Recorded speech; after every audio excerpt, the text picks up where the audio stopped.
Bore झाले घरी बसून बसून मॉम. हा विचार मूर्खासारखा वागायच्या आधी करायचा होतास. स्वतःच्या मूर्खपणामुळे बसलायस तू घरात. अरे स्वानंदीच्या हातात आयतं कोलीत दिलंस. श्वेताचं प्रकरण झाल्यापासून सांगत होते नीट वाग, जरा शांत राहा, पेशन्स ठेव. मला ऐकलंच माझं नाही. आधीच नसलेलं डोकं जास्त चालवायला लागलास, तेव्हाही ऐकलं नाहीस माझं. आधीच एकतर हवं तसं घडत नाहीये, त्यात तुझा मूर्खपणा. इडियट. इडियट म्हणू नकोस ना यार मॉम. काय झालं काय तुला चिडायला एवढं? चिडू नको तर काय तुझी पूजा करू? आणि आता तर काय महाराणी किचन मध्ये अजिबात पाऊल ठेवणार नाहीये. दादा स्टाफ वाढवतोय. अंशू तुला सांगते, तिची आई आणि ती मिळून आहेत ना या घरावर राज्य करणार. आणि आपल्याला टाटा बाय बाय. मूर्खासारखं बोलू नकोस हा. सॉरी म्हण. मम्मा मी फक्त सॉरी म्हण. Okay sorry.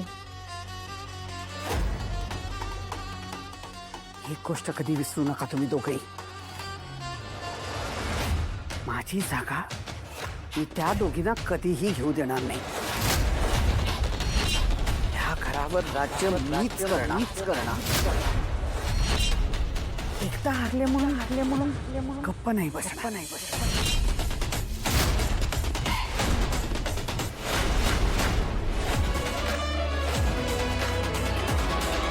स्वानंदी वाचली ना, जावयानी वाचवलं, तिला काही झालं नाही. जावयानी वाचवलं हो, पण माझ्या मनामध्ये अपराधीपणाची भावना निर्माण झाली ना, ती काय जाणार आहे का अशीच?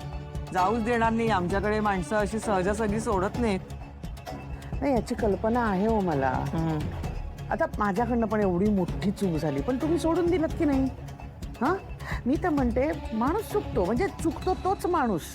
माणूस चुकतो हे आमच्या घरात मान्य नाहीये. माणूस कसं काय चुकतो? माणूस चुकूच शकत नाही. आणि जर का माणूस चुकला तर त्याला 100 वेळा 1000 वेळा अपराधीपणाची भावना त्याच्यामध्ये अशी मूर्ते लोणच्यासारखी एवढं बोलतात आणि मग त्याच्यावरती असं शिक्कामोर्तब करतात. तू गुन्हा केलायस, तुला शिक्षा द्यायलाच हवी. मग शिक्षा होते. हो बाई, अशी शिक्षा मी बघितली आहे. तुमच्या घरी पण असंच करतात? नाही आधी असं व्हायचं नाही, पण स्वानंदी घरी आल्यापासून बघितली आहे मी शिक्षा. हो ना? हो ना. सगळे असे तुमच्यासारखे साधे निर्मळ मोकळ्या मनाचे नसतात ना. म्हणजे मी तर म्हणते पाणी कसं असतं, पाण्यात कुठलाही रंग मिसळावा, अगदी मिसळून जातो, तशा तुम्ही आहात. तुमच्या चेहऱ्यावर दिसतंय. तुम्ही ना म्हणतात तुम्ही खूप दुःख सोचलंय. या पृथ्वीवरती फक्त एकच बाई आहे जी माझं दुःख समजू शकते. म्हणून तर मला तुमच्यासाठी ना खूप काहीतरी करावंसं वाटतं. तुमचं मला खूप पाहुणचार करावासं वाटतं. म्हणजे किती काय करू आणि काय नको असं वाटतं. मला खूप वाटतं, पण आमच्या स्वानंदीला वाटत नाही ना. तिला वाटतं मी इथून घरातून बाहेर निघून जावं. ती लवकर इकडनं जाते असं झालंय तिला. नाही असं कसं चालेल? काय करणार?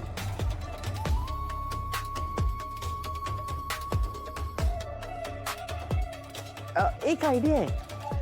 म्हणजे मी सांगेन तसं कराल का? म्हणजे बघा त्यात तुमचा फायदा आहे. सांगा ना सांगा. अहो दार बंद आहे, नॉर्मल राहा. सांगते.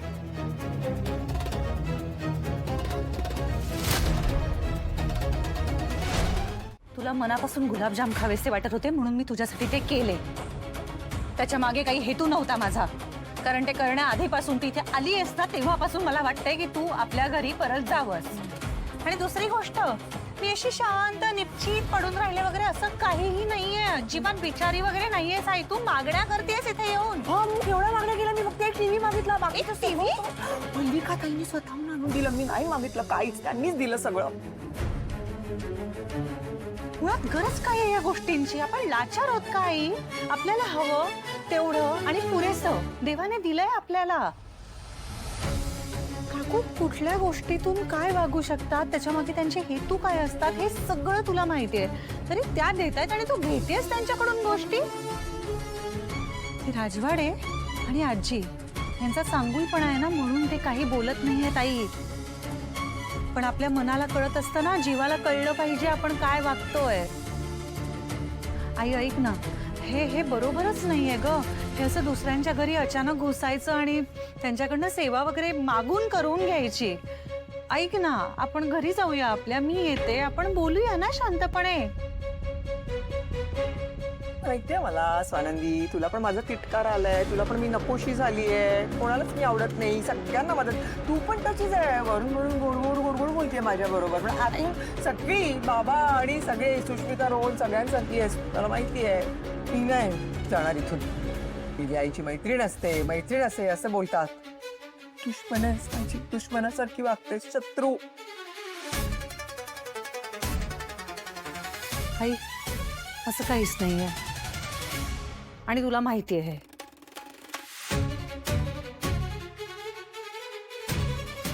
तुला जर का मी या घरातून जावंसं वाटत असेल ना, तर माझी एक अट आहे. ओके, तुझ्या सगळ्या अटी मान्य आहेत, पण तू प्लीज प्लीज घरी जा. अट ऐकून घे. हा बोल.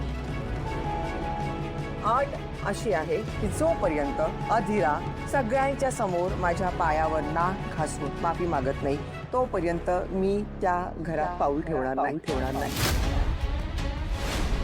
तुला कळत आहे ना तू काय बोलतेस? उत्तम. अट हीच आहे. हे खूप अति होत चाललंय आई तुझं. अधीरा तुझी माफी मागणार नाही. मग मी त्या घरात पाऊल टाकणार नाही. अट कायम राहील.